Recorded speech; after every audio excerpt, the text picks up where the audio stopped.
C'est la déclaration de Georges Abdallah le 26 octobre 2024. Georges Abdallah, il aurait dû être libéré aujourd'hui, le 6 décembre. C'est pour ça qu'on bloque la fac, parce qu'il faut intensifier la mobilisation. C'est un militant, on l'a déjà dit, mais c'est un militant qui s'est battu pour la Palestine. Et ça fait plus de 40 ans qu'il est enfermé en France. C'est inadmissible. Et du coup, je vais vous lire sa prise de parole. Chers camarades, chers amis, des années, des très longues années, derrière les abominables murs, et c'est toujours la même détermination et le même enthousiasme en écho à votre mobilisation solidaire. Vous savoir rassembler aujourd'hui, ici, face à ces barbelés et autres miradors, à quelques mètres de ma cellule, me remplit de force et me réchauffe le cœur. Cependant, quelle émotion, camarades, amis, de constater que pour la première fois depuis tant d'années, ce n'est pas notre infatigable Suzanne qui lit cette courte déclaration. Notre très chère Suzanne s'est éteinte, comme vous le savez, il y a quelques petites semaines. Certainement, elle demeure en vie, à tout jamais dans nos cœurs et notre mémoire, telle une femme vivifiante, tout particulièrement dans de pareilles circonstances. Chers camarades, chers amis, votre mobilisation solidaire ne laisse personne ici indifférent.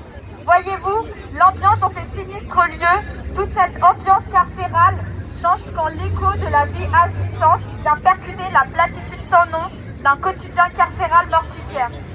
Ainsi, des co-détenus sociaux découvrent comme par enchantement, ne serait-ce que pour un petit moment, la beauté et la puissance des rapports humains foncièrement désintéressés, la solidarité en dépit de tant d'années derrière les barreaux.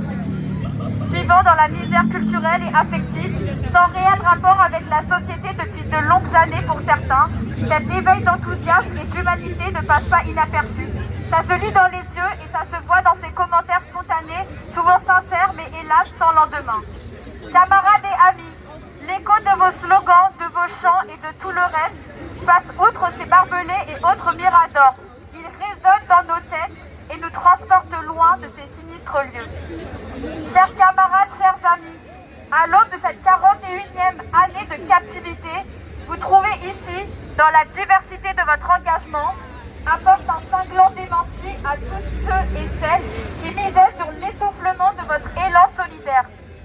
Il met en évidence que le changement des rapports de force en faveur des protagonistes révolutionnaires incarcérés est toujours fonction de la mobilisation solidaire assumée sur le terrain de la lutte anticapitaliste, anti-impérialiste.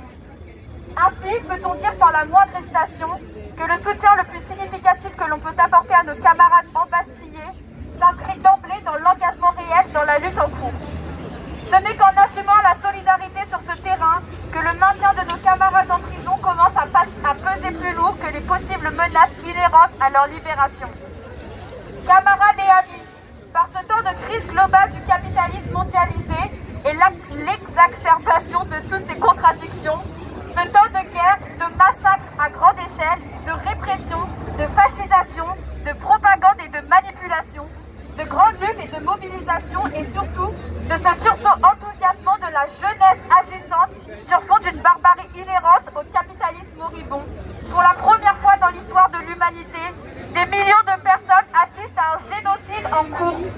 Depuis plus de 380 jours, les génocidaires continuent à sévir à Gaza et en Cisjordanie et maintenant ils élargissent leur champ de guerre au Liban, avec le soutien actif des principales puissances impérialistes de l'Occident. Cependant, grâce à la résistance héroïque des masses populaires palestiniennes et leur avant-garde combattante, et surtout grâce aussi à la mobilisation solidaire massive un peu partout dans le monde, la Palestine résiste et réoccupe plus que jamais sa place sur le devant de la scène internationale. Ceci étant, chers camarades, chers amis, peut-être serait-il utile de rappeler que la solidarité internationale active s'avère une arme indispensable dans la lutte contre la colonisation du peuplement, toujours en cours en Palestine, et la guerre génocidaire qui lui est intimement inhérente. C'est toujours en fonction de cette solidarité active que l'on peut participer au changement de rapport de force ici, dans le ventre de la bête impérialiste et ailleurs dans le processus de construction du bloc historique, cadre global et sujet potentiel du mouvement de libération nationale palestinien.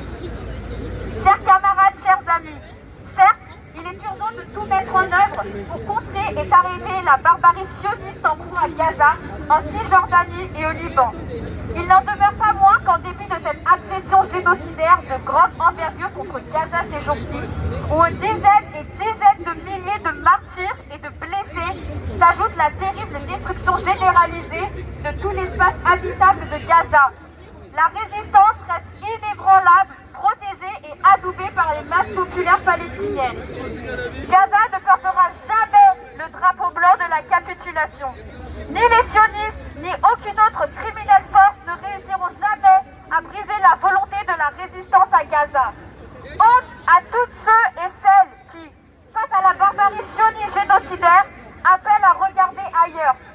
Que 1000 initiatives fleurissent en faveur de la Palestine et sa glorieuse résistance. Le capitalisme n'est plus que barbarie. Honneur à tous ceux et celles qui s'opposent dans la diversité de leurs expressions. Ensemble, et ce n'est qu'ensemble que nous vaincrons, la Palestine vivra et la Palestine certainement vaincra. À tous ceux, à vous tous et toutes camarades et amis, mes chaleureuses salutations révolutionnaires, votre camarade Georges Abdallah, le samedi 26 octobre 2024.